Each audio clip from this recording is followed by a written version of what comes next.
नमस्कार, times of Swaraj में आप सबों का स्वागत है और मैं हूं संतोष सिंह। और आज हम टाइम्स ऑफ स्वराज में चर्चा कर रहे हैं कि आखिर के पाठक पगलाया क्यों।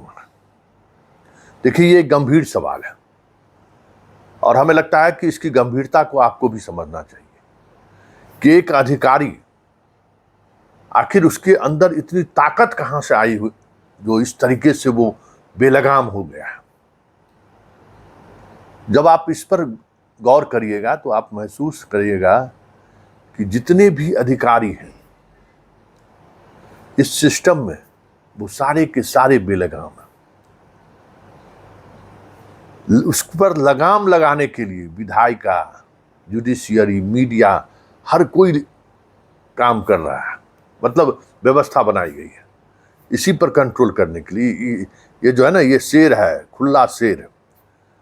इसको इसके सामने में अपने आप को कुछ समझता ही नहीं है। कुछ अपने यहाँ सिस्टम कुछ ऐसा ही बना हुआ है। अंग्रेज गए, अंग्रेज के बाद भले चीज़ें बदल गई हैं। अब गोरा IAS IPS नहीं बनता है, हमारे आपके बीच का लड़का सब IAS IPS बनता है, लेकिन मानसिकता अंग्रेजी वाला है। ये पाठक का जो कामकाज की शैली है, क्या है? यही मानसिकता अंग्रेज वाली मानसिकता है ना, कि जनता मेरे पैर की जूती। जो हमारे साथ काम करने वाले लोग हैं उसकी कोई हैसियत नहीं, उसकी कोई राइट नहीं है। लेकिन ये स्थिति बनी क्यों, ये समझने की जरूरत है कि आज पाठक पगलाया हुआ क्यों है और क्यों इस तरीके से कर रहा है। देखिए, कोई एक अधिकारी, ये अलग बात है कि पाठक का काम करने का तरीका जो है ना कुछ ज्यादा फायरी है, लेकिन हर अधिकारी इसी तरीके से काम करता है। और एक पावर सेंटर नीतीश कुमार और उसके इर्द गिर्द सारे हैं। और नीतीश कुमार इसको कंट्रोल करने के लिए, देखिए बहुत मुश्किल है इसको कंट्रोल करना। जितने दिनों तक मुख्यमंत्री के रूप में नीतीश कुमार काम किए हैं, अगर इसको फंसा कर नहीं रखते तो कब का नीतीश कुमार भी जेल चल गए रहते। किसी को रिटायरमेंट बेनिफिट स्कीम देके कि रिटायर करिएगा तो हम BPSC चेयरमैन बना देंगे, तो किसी को इतना पद जो क्रिएट हुआ रिटायरमेंट बेनिफिट स्कीम का, इसीलिए ना कि इन लोगों को वही लोभ दिखा के इसको कंट्रोल में कैसे रखा जाए। नहीं तो ये एकदम बेकंट्रोल है।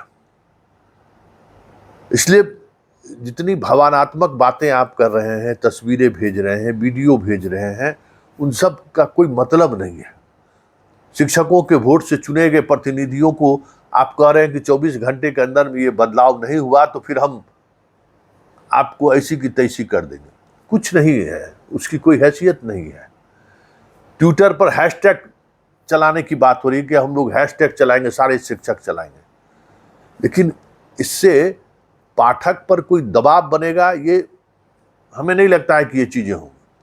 पाठक पर दबाव जिस आधार पर बनता है वो सारा इंस्टीट्यूशन कमजोर हो गया। सबसे पहली जगह कहां पहुंचते हैं लोग? मीडिया। आज मीडिया पूरे तौर पर पाठक के इस फैसले को लेकर सवाल खड़े करने लगे। हम आपको भरोसा देते हैं कि 24 घंटे के अंदर में चीजें बदल जाएंगी।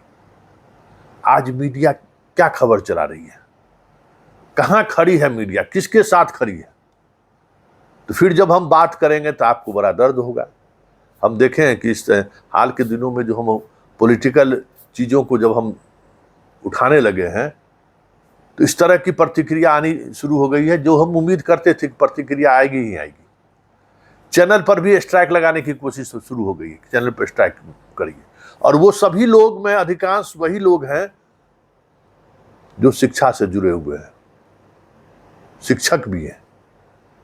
आपको हम बार बार कहते हैं कि आप मोदी से आप प्यार करिए, नीतीश से प्यार कीजिए, पाठक से भी प्यार कीजिए, लेकिन हिसाब जरूर मांगिए, भक्ति में लीन मत हो जाइए। समझ गए ना? ये जो भक्ति की जो प्रवृत्ति है ना आप लोगों में, इसीलिए ये दुर्दशा है। आप सवाल जरूर करिए, जब आपको वक्त आए तो सवाल जरूर कीजिए।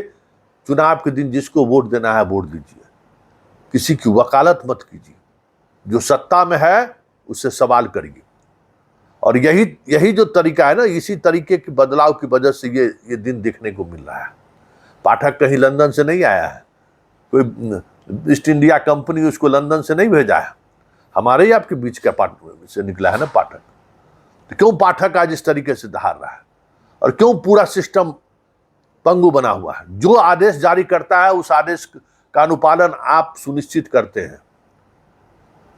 इसकी यही वजह है कि पूरा डेमोक्रेटिक सिस्टम जो एक दूसरे पर चेक एंड बैलेंस का काम करता है वो टूट चुका है, और इसको तोड़ने में सत्ता में बैठे लोग अग्रणी भूमिका निभाए हैं।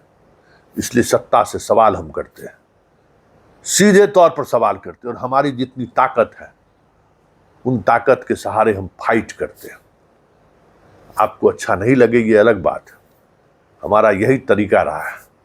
आज पाठक है, और ये पाठक जो निर्णय ले रहा है इसके पीछे की बड़ी वजह यही है कि जो डेमोक्रेटिक इंस्टीट्यूशन है वो पंगु हो गया है, लाचार हो गया है, और उसके पंगु होने में और लाचारी में अगर किसी की बड़ी भूमिका है तो आपकी भूमिका है, इस प्रदेश के नागरिक की भूमिका है, इस प्रदेश के शिक्षक की भूमिका है, इस प्रदेश के बुद्धिजीवी की भूमिका है, जो पूरी तौर पर भक्ति में लीन हो गया है। इसलिए तो ये स्थिति है ना। इसलिए इन सवालों पर गौर करिए कि पाठक जाएगा, चंद महीनों का मेहमान है, लेकिन अब जो कोई भी आएगा वो पाठक से कमतर होगा कोई जरूरी नहीं है, क्योंकि पाठक ने एक दिशा दे दिया है कि हम लोग के अंदर में अब रीढ़ नहीं है, जो आदेश करेंगे उसका अनुपालन होगा। पहले लोगों को डर लगता था, अरे शिक्षा विभाग है, लाखों शिक्षक हैं, सब रोड पर उतर जाएगा। पाठक ने उस डर को ब्यूरोक्रेसी से निकाल दिया है, पाठक ने उस डर को मुख्यमंत्री के अंदर से निकाल दिया है, जिस डर की वजह से बहुत सारे निर्णय लेने से संकोच करते थे। तो ये बात आप समझिए कि पाठक रहे या नहीं रहे, चीजें बहुत कुछ बदलने वाली नहीं है। तो फिर ये इस तरीके की समस्या का समाधान क्या हो सकता है? चीजों को गंभीरता से विचार कीजिए, क्या हो सकता है, कैसे इन चीजों को जो अफसरशाही बेलगाम हुआ है उसको किस परिस्थिति में लगाम में लाया जा सकता है। उसके लिए मीडिया, उसके लिए जुडिशियरी को कितना मजबूत होने की जरूरत है। विधायिका तो इसको है ना बिस्कुट फेंक फेंक के गुलाम बनाया रहता है, पोस्टिंग का लालच दे दे के गलत काम कराता रहता है। रिटायरमेंट होने के बाद भी 5 वर्ष का नौकरी का जिम्मा दे के उसी शान शौकत में रहने का लोभ दिखाकर कंट्रोल में रखता है, बांध के रखता है। लेकिन हमारे आपके लिए नहीं, वो अपने लिए रखता है। इस बात को समझिए।